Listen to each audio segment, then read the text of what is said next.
Good morning Mumbai, good morning Pune, good morning Nagpur. Actually ज्यादा time मुझे दिया नहीं गया है, तो मैं बस अपनी जर्नी डिस्कस करूंगा थोड़ा सा। इंग्लिश के पहले जो मेरी जर्नी थी, एक्चुअली जो मैं जी रहा था बचपन से, हो सकता है बहुत सारे लोगों की लाइफ मेरी लाइफ से मैच करे। स्टार्टिंग में जब मैं स्कूल्स में जाया करता था, तो जैसे बहुत सारे बच्चे होते हैं उनको स्टेज का बहुत डर होता है। ये डर मेरे अंदर भी था।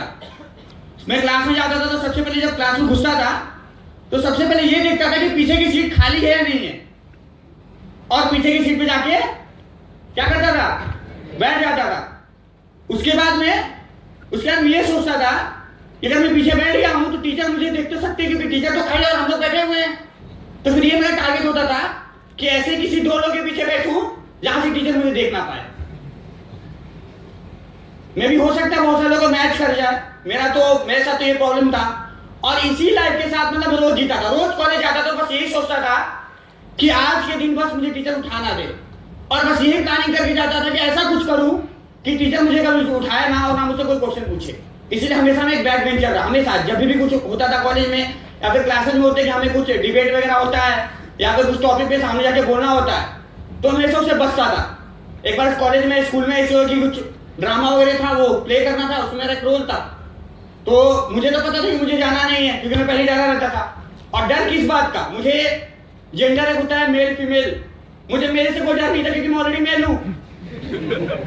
मुझे डर होता था फीमेल से कि अगर मैं स्टेज पे जाऊंगा, लड़के लोग हंसे तो कोई बात नहीं, लेकिन अगर लड़की हंसी ना तो बहुत बेइज्जती हो जाएगी।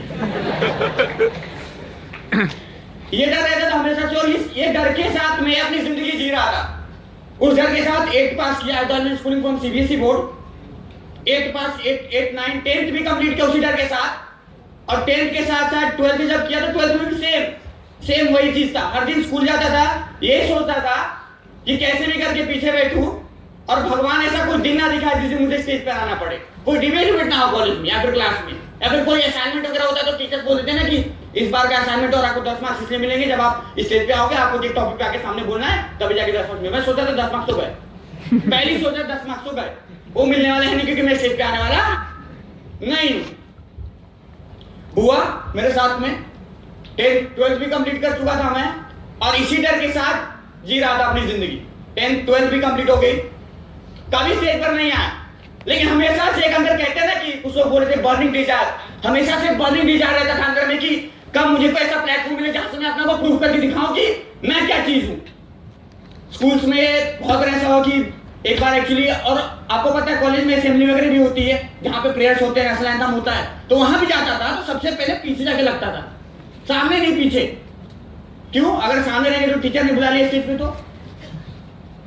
तो ये डर के साथ अपनी जिंदगी जी रहा था। बहुत फ्रस्ट्रेशन था अंदर, अब बस ये सोचता था कि ऐसा कुछ मिले। और घर में भी काफी अच्छा माहौल नहीं रहा, सराउंडिंग नहीं रहा, क्योंकि कुछ लोग घर में होता है कि हमारे फैमिली कहता है ना कि सबसे पहले बाहर के दुश्मन को खत्म करने से पहले हमें अंदर के दुश्मन को खत्म करना होता है। मेरे घर में ऐसे कुछ लोग थे जो मुझे डिमोटिवेट करते थे। मोटिवेशन नाम की चीज क्या होती मुझे पता नहीं, मोटिवेशन होता क्या है कुछ नहीं पता था मुझे, बस ये पता था कि लोग डिमोटिवेट कैसे करते हैं, और वो चीज मैं समझता था कि जिंदगी यही होती है। घर वाले डिमोटिवेट करते थे हर चीज को लेके कि देखो तुम्हारे भैया हैं, एक्चुअली मेरे कजिन भैया अभी दिल्ली में, मेरा पूरा खानदान तो दिल्ली साइड में बसा हुआ है। मेरे बड़े पापा चाचा जी सब यही पर दिल्ली साइड में ही है। वो लोग मतलब सब लोग वही सोच रहे थे कि देखो जो पढ़ाई लिखाई करोगे तो बहुत अच्छा होगा।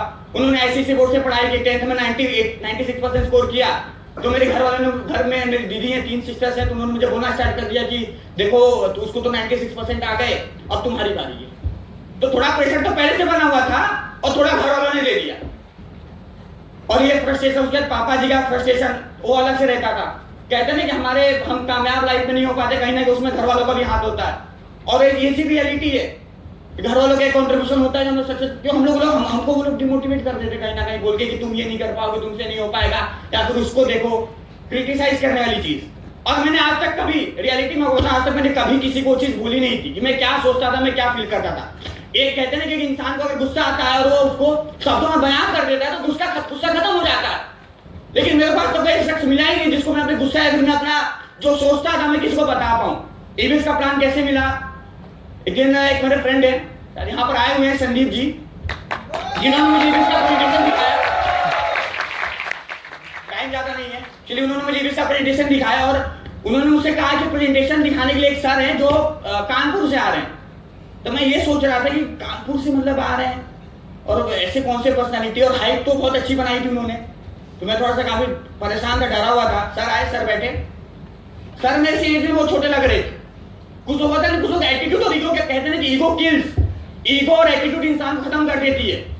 मेरे अंदर वो बिल्कुल नहीं था। मैंने सर को देखा, सर मुझसे उम्र में छोटे थे। मैंने क्या देखा, मैंने ये देखा उनका बात करने का तरीका देखा, way of walking, way of talking, body language देखा, और कहते हैं कि इंसान अपने उम्र से नहीं अपने कर्मों से बड़ा होता है, और ये मेरी सोच थी। इस चीज को फॉलो किया और ईबीएस को ज्वाइन कर लिया। बहुत बड़ा रीजन नहीं था, घर ये फ्रस्ट्रेशन था और एक डर हटाना था कि जो लड़कियों से बात करने में डर, स्टेज पे आने में डर, वो डर हटाना था। और आज शायद पहली बार है कि मैं 300 से भी ज्यादा लोगों के सामने बोल रहा हूँ, फर्स्ट टाइम है ये। आप सोच सकते हो एक स्टूडेंट जो 10-20 लोगों के सामने जाने से डरता था। पहली मीटिंग नागपुर में हुई थी एक साइकिल अचीवर की, वहां मैं ढंग से अपना नाम भी नहीं बता पा रहा था। I was not able to speak in front of 10 and 20 people, right? क्यों? डर था। और उसको धीरे धीरे ओवरकम ईबीएस से किया। मुझे नहीं पता ईबीएस ने, लोग कहते हैं कि ईबीएस में, मैं तो कभी ये सोचता हूँ कि मैं गेस्ट को क्या क्या समझा दूं, उसको क्या बता दूं कि ईबीएस क्या है, ईबीएस ने मुझे क्या दिया, बताने को बहुत कुछ है और शायद आज भी इतना कुछ नहीं बता पाऊंगा। स्टार्ट किया, साइकिल अचीवर बना मैं। मेरे को पहली बार यूपी कन्वेंशन में जाने का मौका मिला। सिद्धार्थ विक्रम सिंह सर की टीम थी, जबरदस्त नाटक होना चाहिए। सिद्धार्थ विक्रम सिंह सर की टीम से बहुत सारे लोग, एक ही स्टूडेंट की बात मेरे को बस याद है। शख्स आया स्टेज पर, उसने बोला कि मेरी जो अपलाइन है वो मेरे पेरेंट्स से भी ज्यादा इंपॉर्टेंट है और मैं उनकी से भी ज्यादा रिस्पेक्ट करता हूँ। ये बात मेरे को समझ में नहीं आई। 8 की टीम थी, मैं 9 की टीम थी। मैं सोच रहा था कि यार एक पेरेंट्स से ज्यादा इंपॉर्टेंट एक स्टूडेंट के लिए क्या हो सकता है, एक अपलाइन कैसे हो सकती है। और जब ट्रेन में वापस आ रहा था तो बस यही दिमाग, और लास्ट में जब कन्वेंशन खत्म हुआ तो अनफॉर्चुनेटली बहुत अच्छा मौका मेरे को मिल गया सिद्धार्थ विक्रम सिंह सर से मिलने का। और हुआ क्या उसके बाद, जब मैं सर से मिला, सर ने मुझसे हाथ मिलाया और सर ने मुझसे बोला कि अविनाश जी सिल्वर बनी है तो मिलेंगे। मेरा दिमाग खराब, वैसे ही बता रहा जो सर बता। सर ने बोला सिल्वर बनो तो मिलेंगे। मैंने बोला सर अब सिल्वर बनूंगा तो ही मिलूंगा। नेक्स्ट मीटिंग में गया। उसके बाद जब वापस आ रहे ट्रेन में तो कुछ समझ में नहीं आ रहा था, बस दिमाग में एक ही चीज चल रहा था, सिल्वर सिल्वर सिल्वर, बस सिल्वर ही बनना है, कुछ भी करना है, सिल्वर बनना है। जैसे होता है कि हम लोग बहुत वाई ढूंढते हैं, कुछ लोग सोचते हैं कि आपका वाई स्ट्रॉन्ग नहीं है, आपका ये स्ट्रॉन्ग नहीं है। मेरे को कोई वाई बनाने की कभी जरूरत पड़ी नहीं, मेरे को तो हर मूवमेंट को वाई मिल जाता था। दीक्षांत शर्मा सर नागपुर आते थे काम कर रहे, एक बार उन्होंने लॉगिन खोला, लॉगिन पे लिखा था सिल्वर एसोसिएट मिस्टर दीक्षांत शर्मा सर, बन गया मेरा वाई। कि मेरे नाम के आगे भी silver associate mister Kumar Avinash लिखकर आना चाहिए, उसके लिए कुछ भी करना पड़े कर डालूंगा मैं। टीम दिख रहा था 126, मैं सोचता था 126 की टीम, 126 लोग कैसे मैनेज करते हो। एक मेरा ड्रीम बन गया था 126 लोग टीम बनानी है। काम करना स्टार्ट किया, बहुत ज्यादा प्रॉब्लम्स क्या सिचुएशंस आई, काम कैसे किया आपको बता रहा हूँ। कॉलेज में सिर्फ एक ही फ्रेंड था, बहुत लोग बोलते कि फ्रेंड नहीं है, मेरा सिर्फ एक ही फ्रेंड था जिसको मैंने प्रेजेंटेशन दिखाया। पूरा विश्वास कहते हैं जिसमें हम एक्सपेक्टेशन होता है कि ये ज्वाइन करेगा, तो वही ज्वाइन नहीं करता। एक्सपेक्टेड था कि ये बंदा तो ज्वाइन कर ही लेगा, बहुत अच्छा दोस्त है, उसके साथ में पढ़ाई की मैंने फर्स्ट सेकंड सेमेस्टर दे देगा, ज्वाइन कर लेगा इजीली। पीपीटी दिखाया, प्लान दिखाया, उसने बोला यार बहुत सारी कंपनी आई है, वो मेरे पापा वो बता रहे थे कि वो गाड़ी वाड़ी लेते हैं, मिलता है और फिर गाड़ी लेके वापस ले लेते हैं गाड़ी वगैरह, और बहुत मेहनत वगैरह करना पड़ता है और तेरे को बहुत घूमना पड़ेगा बेटा, वो मत कर, वो सब अच्छी चीजें नहीं है, और बहुत खून पसीना बहाना पड़ेगा उसमें। मेरे को दोस्त ने बोला वाई समय के साथ मिला मुझे, मेरे दोस्त ने मुझसे बोला कि यार तू मतलब ये नहीं हो सकता है, और मैं सही बता रहा हूँ आपको, उस दिन मेरे दिमाग में और आज भी बस वो एक ही चीज चलती है कि यार मतलब उसको दिखाना बस करके कि मतलब मैं क्या क्या नहीं कर सकता, जो बोल सकता है कि नहीं कर सकता वही करके दिखाना। उसके बाद में सबसे पहले उसको मैं बोला था कि मैं गाड़ी लेकर आऊंगा, कमिटमेंट मैंने उसका, कमिटमेंट देना मैं कल पीछे नहीं रहा, कमिटमेंट दे देता था सबसे पहले। कमिटमेंट दूंगा तो डर रहेगा कि उसको पूरा करना, कमिटमेंट दे दिया कि गाड़ी लूंगा और तेरे सामने लेके आऊंगा गाड़ी। जब उसको मैंने बोला, उसको लगा कि नॉर्मली यार ऐसे तो बहुत सारे लोग बोलते हैं गाड़ी भूल जाते हैं। उसके बाद ठीक कुछ एक साल बाद ईबीएस ज्वाइन कर, एक साल बाद मैंने गाड़ी खरीदी, वर्थ ₹95,000 एवेंजर 220 गाड़ी लिया। गाड़ी लेने के बाद सबसे पहले काजू कतली खरीदी और उसके हॉस्टल पे गया और मैंने उसको बोला भाई गाड़ी ले ली, काजू कतली खा। मेरा दोस्त परेशान, वो पीछे देख रहा है, आगे देख रहा है, पर मेरे तक देख ही नहीं रहा है। उसको कहते हैं काजू कतली लोगों को बहुत पसंद आती है, बस कड़वी लग रही थी उसकी, पता नहीं क्यों। शायद सक्सेस उसे, मेरी सक्सेस उसे पसंद नहीं आया। 4-5 से और 2-3 फ्रेंड्स आए, उनको भी पीपीटी दिया तो उन्होंने भी ज्वाइन नहीं किया। फिर वो आके बोल रहे हैं कि मैंने पूछा कौन सी मूवी, कहाँ गए थे, बोले मूवी देखने। कौन सी मूवी? टाइम पास मूवी, एक मराठी मूवी है टाइम पास, आई थी कुछ दिन पहले। मैंने बोला जब लोग टाइम पास मूवी देखने जाते हैं ना तो हम लोग एवेंजर 220 खरीद लाते हैं।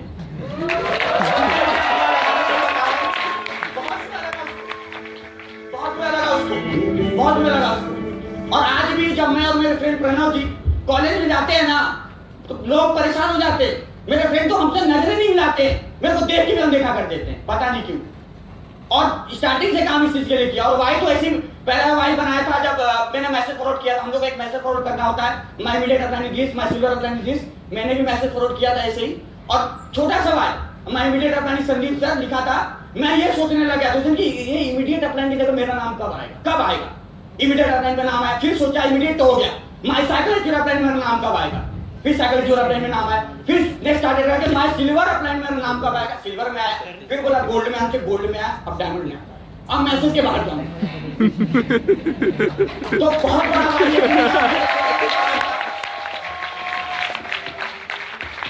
छोटा भाई था, बहुत बड़ा भाई नहीं था मेरे पास में। और आज अभी ज्यादा की टीम साइज नहीं मेरी, लमसम 850 की टीम साइज है ऑल अक्रॉस महाराष्ट्र। और हम लोग मई में हम लोग अभी नागपुर में भी कन्वेंशन कराने वाले हैं। और सर बस आपसे अभी तक तो मैंने सर किसी भी अपलाइन से रिक्वेस्ट नहीं किया है सर कन्वेंशन, कभी अपलाइन से टाइम नहीं लिया है सर। हमेशा से ये दिमाग में रहता था कि खुद से करना है सर, खुद से करना है, सपोर्ट नहीं लेंगे, खुद से करेंगे और लोगों को प्रूव करके दिखाएंगे। सर जब मैं आपको बताना चाहता हूँ सर, मैं कुछ चीजें अभी तक मैंने बताई नहीं किसी को। जब मैं काम करता था सर नागपुर में, तो प्रॉब्लम्स तो बहुत सारी है, मतलब प्रॉब्लम्स के सिचुएशंस आई और लोग मना करते थे, लोग बोलते थे कि नहीं ज्वाइन करना। मेरे दिमाग में बस एक ही चीज रहता था कि एक दिन ऐसा समय आएगा जब मेरी टीम 100 की होगी, 200, लोग देखेंगे। हम बोलते हैं कि 10-20 लोग हमारे ऊपर कमेंट पास करते हैं, तू नहीं कर सकता है। वो 10-20 लोग जब कमेंट पास करेंगे ना, कोई देखने वाला नहीं होगा। लेकिन जिस दिन आप हजारों लोग के सामने होंगे ना, पूरा ईवीएस कम्युनिटी तो कम से कम आपको देखेगा ना। तो मेरी ये सोच रही थी कि आज ठीक है, आज मना करें, लोग नहीं मान करना। और फॉलोअप कैसे होता था, फॉलोअप तो मैं बता रहा हूँ। जब तक केस हाँ नहीं बोलता ना, मैंने बहुत फॉलो, मैंने बहुत ज्यादा, मतलब आपने एमएलएम सुना होगा, मैंने भी एमएलएम सुना है और मैंने बहुत ज्यादा कुछ फॉलो नहीं किया, एमएलएम फॉलो किया बस। जो केस जब कहते नहीं हमें उससे मिलना है जो हमसे मिलना नहीं चाहता है, मैं जबरदस्ती उससे मिलता था जो ना बोलता था। मेरा एक दोस्त आपने बोला नहीं ज्वाइन, उसके 6 महीना फॉलो किया मैंने। बोला तू कैसे ज्वाइन नहीं करेगा, मैंने सोच लिया ज्वाइन कराना तो कराना है। 10 रुपए देने में ऑटो से जाता था, तो मेरी सोच ये थी कि ज्वाइन कराना है। उनका फॉलोअप सिल्वर अपलाइन से करा है, टीडी नहीं बनी। गोल्ड अपलाइन से फॉलोअप करा है, टीडी नहीं बनी। डायमंड से फॉलोअप करा है, टीडी नहीं बनी। अपलाइन ने बोला यार नहीं कहूँ, नहीं हो सकता, बहुत नहीं समझ रहे मेरी बात को। मैं अंदर ये सोच रहा, मैंने कुछ बोला नहीं, बिकॉज मैं अपने के रिस्पेक्ट, मैंने कुछ नहीं बोला। मैंने बोला ठीक है सर, मैं अंदर ही सोचा कि नहीं सर पैसे तो मैं लगाए हैं और डीडी तो बनाऊंगा। फाइनली 6 महीने बाद उनकी डीडी बनवा ली मैंने। और कॉन्फिडेंस कैसे आ गया। एक पहली पीपीटी अपलाइन का सपोर्ट स्टार्टिंग मेरा 3-4 डीडी बनी, बट अंदर से नहीं आ रहा था कि मैं कर पाऊंगा। और मेरा सबसे पहले डाउट ये था कि मैं 10 लोगों तक, या फिर मेरा डाउट ये था कि मैं 2 लोगों तक भी नहीं पहुंच सकता। और आज 850 तक लोगों तक पहुंच गया। उसके बाद मैंने जब लोगों को बताना स्टार्ट किया, जब मैंने अपलाइन ने जब मुझे बोल दिया था कि नहीं कर सकते, मैं उनको ज्वाइन कराने के बाद जब पहला फॉलोअप जब मैंने लिया था, मतलब पहला फॉलोअप बता दो, पहला फॉलोअप मैंने लिया था तो फर्स्ट फॉलोअप में रात के 10 करीबन 10:30 बज रहे थे। और ऐसा जरूरी नहीं है कि मटेरियल वगैरह लोग पढ़ते नहीं है तो होता है कि ठीक है। एक्चुअली क्या होता है कि जब तक हमारे पास में सपोर्ट होगा तो हमारे अंदर एक सोच आ जाती है कि सपोर्ट है हमारे पास में तो अपलाइन है ना, अपलाइन करके देगी। लेकिन मेरे पास ऐसा कभी था ही नहीं। 3-4 की टीम बनी मेरी, अपलाइन तो करीबन 1200 किलोमीटर दूर रहती थी। तो मेरे को पता चल चुका था कि मेरे पास कुछ भी नहीं है, बस जो हूं मैं ही हूं और मेरी टीम के लिए सब मैं ही हूं। गेस्ट आया रात के 10:30 बजे, फॉलोअप किया, मॉर्निंग 10 बजे डीडी बनाई। जो कॉन्फिडेंस आया ना, वो कॉन्फिडेंस आज तक है। बस एक कॉन्फिडेंस आप लोग गेन करने की जरूरत है, 1-2 डीडी अपने दम पे बनाइए, उसके बाद जो कॉन्फिडेंस आएगा ना वो कभी रुकेगा नहीं, राइट। और बस सर आपसे एक रिक्वेस्ट थी सर कि जो नागपुर में कन्वेंशन करा रहे हैं सर, अगर आपका टाइम मिल पाता सर, आप मतलब जितना सर आप बोलेंगे सर, क्योंकि सर यहाँ पे जितने भी लोग आए सर नागपुर से, वो सब लोग आपको सुनने के लिए आए सर। और बस यही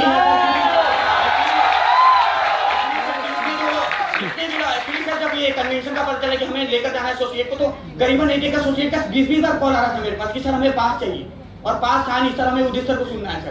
तो बस सर एक आपसे एक फिगर चाहिए सर कि क्या फिगर होनी चाहिए कि सर हम आपका टाइम हमें मिल पाए सर, बस वो एक फिगर आप बता दीजिएगा सर, राइट। और बाकी थैंक्स अलॉट।